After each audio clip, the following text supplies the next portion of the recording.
Hello everyone and good morning to everyone. This is Harish Gangwar present in this online class. I welcome you all in this YouTube channel Excellence English Classes. स्वागत करता हूँ सभी का इस channel में। और आज हम सीखने वाले हैं optative sentences in direct and indirect narration.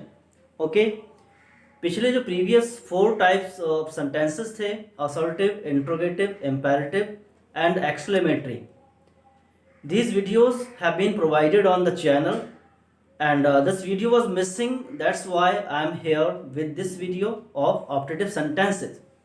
And before starting this video, I would like to request all of you, please subscribe the channel, please support me after subscribing channel and like the videos and put below comments. That's why it gives motivation and I will work even better manner. Okay, and in optative sentences we have to see what are optative sentences. So optative sentences show a kind of wish, pray and curse or any other sense that is for well wishing. यानी जब हम किसी के लिए wish करते हैं कि आपका अच्छा काम हो, आप अच्छे नंबरों से पास हो जाएं, या फिर किसी ने अगर किसी का बुरा कर दिया तो वो कहता है अरे उसका सत्यानाश हो जाए, ये हो जाए, वो हो जाए। तो ये सारे सेंटेंसेस ऑप्टेटिव सेंटेंसेस में आते हैं। जैसे long live our king, may you succeed with good division and may you succeed in your life, may you have a good success. तो इस तरह के जितने भी सेंटेंसेस हैं वो सभी ऑप्टेटिव सेंटेंसेस का एक पार्ट हैं। ओके, और हिंदी में इसे हम बोलते हैं इच्छा सूचक।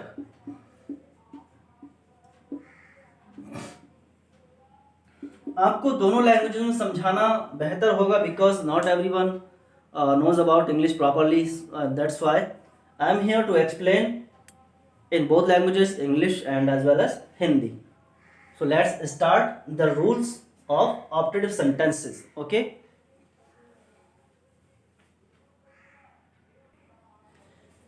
Okay, so dear students, here I have written some important things that you have to keep in your mind.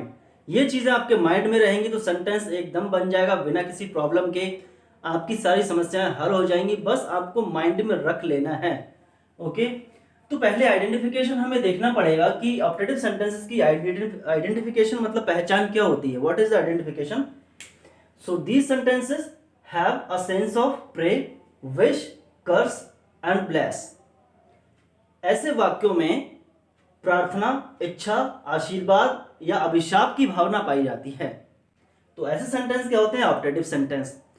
तो पहचान आपको पता चल गई and now I will explain the rules. So what is the rule 1? The rule 1 says the reporting verb.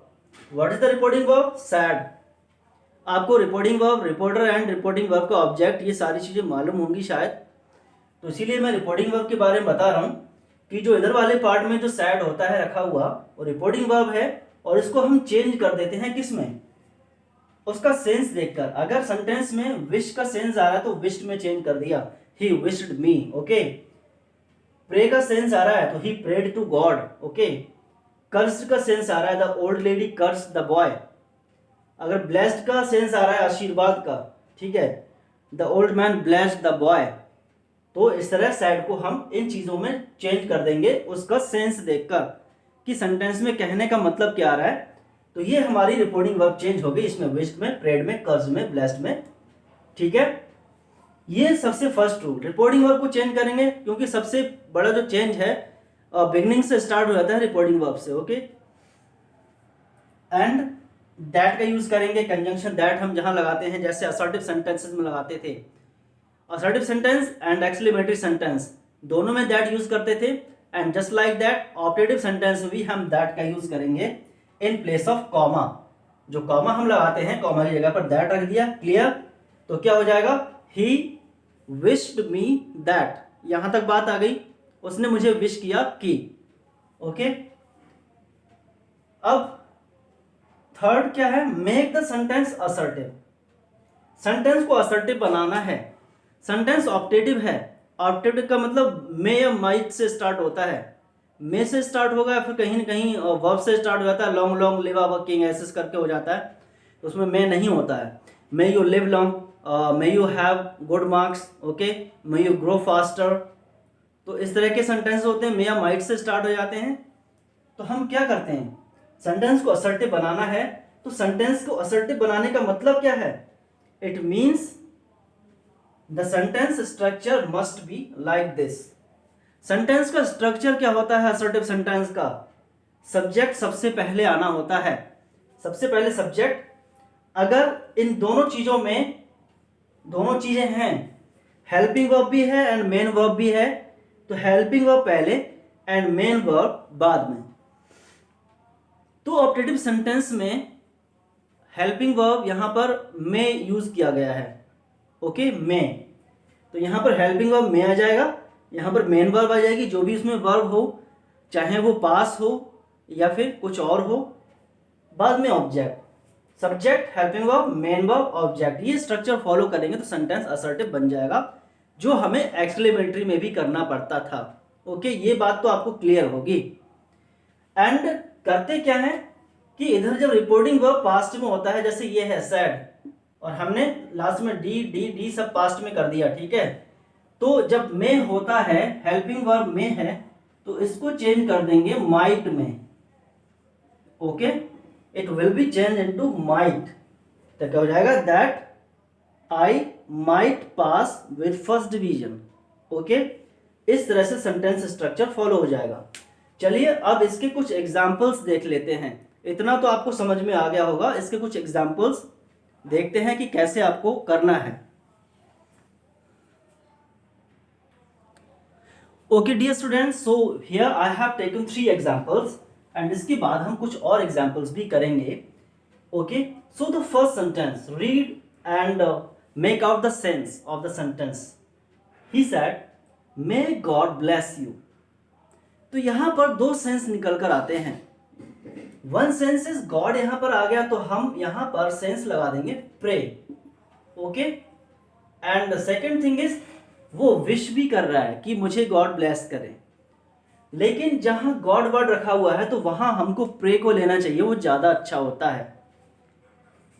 अब इस sentence को हम कैसे बनाएंगे, इनडायरेक्ट यहां पर लिख लेंगे शॉर्ट में, and he, reporting verb said change हो जाएगा किसमें, प्रेड में। मैंने क्या कहा, according to the sense we have to change the reporting verb. And third rule क्या था, हमको दैट लगाना है, हाँ, सेकंड रूल क्या था, कॉमा हटाना है और यहां लगाना है दैट, एंड दैट के बाद थर्ड रूल क्या था, सेंटेंस को हमें असर्टिव बनाना है। अब देखिए यहां पर जो सब्जेक्ट है वो कौन है, God, subject is God, sentence का स्ट्रक्चर क्या होगा असर्टिव का, सब्जेक्ट पहले आ जाएगा, ये बाद में जाएगा, ओके, क्योंकि ये हेल्पिंग वर्ब है, सब्जेक्ट पहले आ जाएगा, दैट गॉड, एंड एक चीज हमने क्या कही थी कि ये चीज जो है पास्ट में है, सैड पास्ट में है, ये भी पास्ट हो गया, ठीक है, रिपोर्टिंग वर्ब का टेंस चेंज नहीं होता है कभी भी, तो ये भी पास्ट में था, ये भी पास्ट में है, एंड जो इधर की हेल्पिंग वर्ब है वो भी क्या चली जाएगी पास्ट में, तो यहां पर मे को हम माइट में चेंज कर देंगे, ओके, बाद में हेल्पिंग वर्ब, और ये आ गया हमारी मेन वर्ब माइट ब्लेस, अब ये आ गया यहां पर object, okay, but he sad, यहां पर कुछ भी रखा हुआ नहीं है, ऑब्जेक्ट है नहीं, जो यू है वो एक सेकंड पर्सन प्रोनाउन है, सेकंड पर्सन प्रोनाउंस, अगर आपको रूल याद होगा, what is the rule, second person pronoun are change according to the object of reporting verb, but यहां पर कोई ऑब्जेक्ट नहीं है, कोई ऑब्जेक्ट नहीं है, तो यू को हम किसी भी अदर थर्ड पर्सन में चेंज कर सकते हैं, तो चाहे हम इसको हिम में चेंज कर दें या फिर हर में चेंज कर दें, दोनों ही ठीक हैं, ओके, इस तरह से ये सेंटेंस हमारा चेंज हो गया। रूल को फॉलो करो पर सब कुछ ठीक होगा, रिपोर्टिंग वर्ब चेंज हो गई, प्रेड में दैट लगा दिया, सब्जेक्ट पहले लेकर आए हम God, helping verb, main verb and object, clear, ऐसा ही इसमें करना है, my mother said to me may you live long, okay, तो यहां पर क्या है, विश है या फिर ब्लेस है, तो ब्लेस और विश दोनों का ही यूज यहां पर हम कर सकते हैं, बट यहाँ पर ब्लेस ज़्यादा दिख रहा है, तो हम क्या करेंगे, ब्लेस का यूज कर सकते हैं। यहाँ पर इनडायरेक्ट यहाँ लिखेंगे, and mother blessed me, that लगा दिया हमने। सब्जेक्ट हम यहां लेकर आएंगे पहले, और ये चला जाएगा इधर बाद में। ओके, अब देखो रूल क्या था, second person pronoun are change according to the object. तो यहां पर ऑब्जेक्ट है बट इसका हम पर्सन देखते हैं, ये है फर्स्ट पर्सन। और इधर जितने भी प्रोनाउंस होते हैं, प्रोनाउंस का सिर्फ पर्सन चेंज होता है, मतलब ये इसके अकॉर्डिंग चेंज हो रहा है। ये है सेकंड पर्सन, यहां भी फर्स्ट पर्सन आ जाएगा, यहां भी फर्स्ट पर्सन आ जाएगा, लेकिन केस चेंज नहीं होगा। यू का जो केस है वो है nominative. Nominative means that is used as a subject, जिसका यूज एज अ सब्जेक्ट हुआ है। तो ये फर्स्ट पर्सन का, मी का सब्जेक्ट क्या होगा, मी का जो नॉमिनेटिव केस है वो यहां पर आएगा, क्योंकि यू नॉमिनेटिव केस में है लेकिन पर्सन फर्स्ट आना है, तो इसका तो जो फर्स्ट पर्सन का सब्जेक्ट है वो क्या होगा, आई हो जाएगा। ओके, सब्जेक्ट आई हो गया। अब मे को माइट में चेंज करेंगे,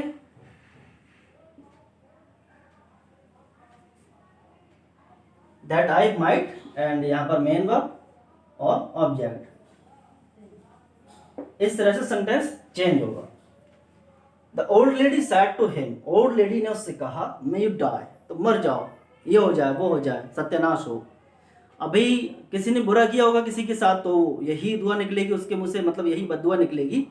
तो कर्स का मतलब क्या है, बद्दुआ देना। यहाँ पर एक बद्दुआ ही आ रही, तो हम क्या करेंगे, कर्स्ड करेंगे।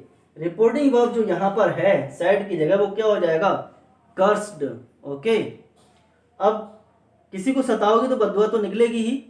जैसा एक दोहा भी है, दुर्बल को न सताइए जाकी मोटी हाय।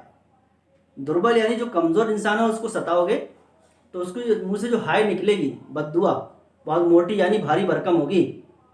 जैसे क्या कहा है कि कमजोर इंसान भले ही है लेकिन बद्दुआ उसकी बहुत काम करती है। जैसे उन्होंने कहा है, दुर्बल को न सताइए जाकी मोटी हाय, मुई खाल की सांस सो सार भस्म हो जाए। यानी मुई खाल मतलब मरी हुई खाल से लोहा तक भस्म हो जाता है, तो एक कमजोर आदमी की बद्दुआ कितना काम करेगी। तो ये कबीरदास जी ने दोहा कहा था कि दुर्बल को मत सताओ, कि उसकी अगर बद्दुआ लग गई तो सत्यानाश हो जाएगा। ओके, यहां पर चलो अब मुई खाल वाली बात आई तो बता दूं, आप समझते होंगे कि मुई खाल, मरी खाल से लोहा कैसे भस्म होता है। जो लोहार होते हैं उनके पास भट्टियां होती हैं जिससे वो लोहे को गर्म करते हैं और पीट कर उसको वेपन्स बना देते हैं। ओके, तो अब आयरन वाली आ गई हैं, आयरन से बनी हुई भट्टियां चलाते हैं, घुमाते हैं। लेकिन पहले क्या होता था, एनिमल्स की खाल से बनती थी और उसमें एक बड़ा सा बैलून जैसा बना देते उसकी खाल का, और उसको पंप करते थे तो वहां से हवा निकलती थी और उस भट्टी में जाके लगती थी। तो उसके लिए बोलते हैं, पहले वैसी भट्टियां हुआ करती थी, उस खाल से हवा भरी जाती थी और तब भट्टियां जलती थी। ओके, अब यहां पर हम आ जाएं, जब बद्दुआ की बात आई तो इसलिए वहां तक कहानी पहुंच गई। तो इसको इनडायरेक्ट में कैसे चेंज करेंगे, the old lady cursed him, cursed him, that हमने लगा दिया, सब्जेक्ट पहले आ जाएगा। अब देखो यहां पर यू था लेकिन यहां पर मी था, तो यहां पर आई बन गया, और जब यहां पर हिम है और यहां पर यू है तो यहां पर क्या आ जाएगा, ही, दैट ही माइट डाई। इस तरह से हमारा सेंटेंस बन गया। ऑब्जेक्टिव सेंटेंस बिल्कुल इसी तरह से बनेंगे, कोई प्रॉब्लम नहीं है, बस रूल्स को फॉलो करिए। ओके, इसमें एक रूल और है जो मैं आपको यहां पर एक्सप्लेन किए देता हूं। Okay,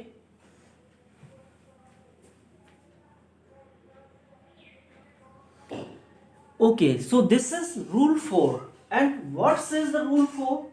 Rule 4 says if an operative sentence has, अगर एक ऑब्जेक्टिव सेंटेंस में ये चीजें आ जाती हैं, कौन कौन सी, जैसे heaven knows या God knows, दोनों में से कोई एक चीज आएगी। जैसे बहुत से लोग कहते हैं अरे भगवान ही जानता है मैंने ऐसा नहीं किया, अरे ऊपर वाला ही जानता है कि मैंने ऐसा नहीं किया, तो उसमें ये चीजें आती है, ये सेंस आता है उसमें। कि भगवान ही जानता मैं निर्दोष हूँ, भगवान ही जानता है कि मैंने ऐसा किया नहीं किया, तो उसमें गॉड नोज या हेवन नोज ऑप्टेटिव सेंटेंस में आते हैं। तो करते क्या है, रिपोर्टिंग वर्ब को हम चेंज कर देते हैं किसमें, reporting verb is changed into called upon God to witness.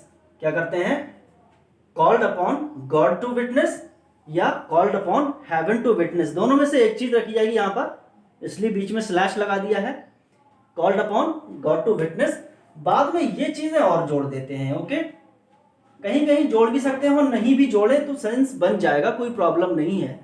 But important क्या है, इंपॉर्टेंट है ये रिपोर्टिंग वर्ब को चेंज करना है, called upon God to witness, यानी भगवान को गवाह बनाकर उसने ये बात कही, भगवान को साक्षी मानकर, भगवान को एज अ विटनेस रखकर उसने ये बात कही। ओके, एग्जाम्पल यहां सामने रखा है, the accused said. Accused means जिस पर कोई इल्जाम लगा हुआ हो और वो कोर्ट में मौजूद है, ठीक है, उस पर कार्रवाई चल रही है। तो क्या कहता है, एक्यूज्ड कहता है गॉड नोन्स। अच्छा, दो वर्ड आते हैं कोर्ट में, एक होता है मुलजिम और एक होता है मुजरिम, मुलजिम एंड मुजरिम। तो मुलजिम क्या होता है, मुलजिम ये एक्यूज्ड है और मुजरिम क्या है, क्रिमिनल है। ओके, यानी कोई भी इंसान मुलजिम या एक्यूज्ड कब तक है, जब तक उस पर क्राइम प्रूव नहीं हुआ है, जब तक इल्जाम साबित नहीं हुआ है तब तक वो मुलजिम है, और इल्जाम अगर साबित हो गया है तो मुजरिम, यानी वो फिर क्रिमिनल बन जाता है। ओके, तो accused said God knows I have done nothing, भगवान जानता है मैंने कुछ नहीं किया। तो यहां पर करना क्या है, बस क्या होता है कि ये देखकर लोग घबरा जाते हैं, बच्चे घबरा जाते हैं, घबराना नहीं है, हिम्मत से काम लेना है, रूल्स के साथ काम लेना है। तो क्या हो जाएगा, द एक्यूज्ड क्या करेंगे, ये रख देंगे called upon, called upon God to witness. Okay, अब एंड सेड दैट भी जोड़ सकते हैं या फिर हम यहां पर डायरेक्टली दैट लगा देते हैं। ओके, अब इसको ऐसे नॉर्मली चेंज करेंगे, आई है first person pronoun are change according to, यहां चले जाओ एक्यूज्ड पे, तो एक्यूज्ड का थर्ड पर्सन है, एक आदमी है, तो हम क्या रख सकते हैं, दैट ही हैव डन को हैड डन में चेंज कर देंगे, हैव डन नथिंग। ओके, इस तरह से चेंज हो जाएगा। क्लियर, ये बात आपको समझ में आ गई। और इसी तरह हैवन टू विटनेस आ जाए तो हम क्या करेंगे, यहां पर हैवन रख देंगे, हैवन टू विटनेस हो जाएगा। एंड सैड दैट भी जोड़ सकते हैं या फिर सिर्फ दैट रख सकते हैं, और ऐसे सेंटेंस चेंज हो जाएगा। आई होप अब आपकी सारी प्रॉब्लम्स क्लियर हो गई हैं, और अब भी कोई प्रॉब्लम है कमेंट बॉक्स में लिखिए, आपको कोई ऐसी वीडियो चाहिए जो आपको हेल्प कर सके, just put below comments, like the video, share with your friends and don't forget to subscribe the channel. आपको ऐसी ही बेहतर वीडियोस मिलती रहेंगी। स्वस्थ रहिए, मस्त रहिए। इसी के साथ हम आपसे विदा लेते हैं, लेकिन साथ साथ इसके बाद में मैं ऑप्टेटिव सेंटेंस की एक एक्सरसाइज इसमें अटैच करने वाला हूं, तो वीडियो को लास्ट तक जरूर देखें, क्योंकि लास्ट में एक्सरसाइज दी हुई है, आप जरूर सॉल्व करें, कमेंट बॉक्स में आप उसको सॉल्व करके दिखाएं। Okay, thanks for watching the video, have a wonderful day.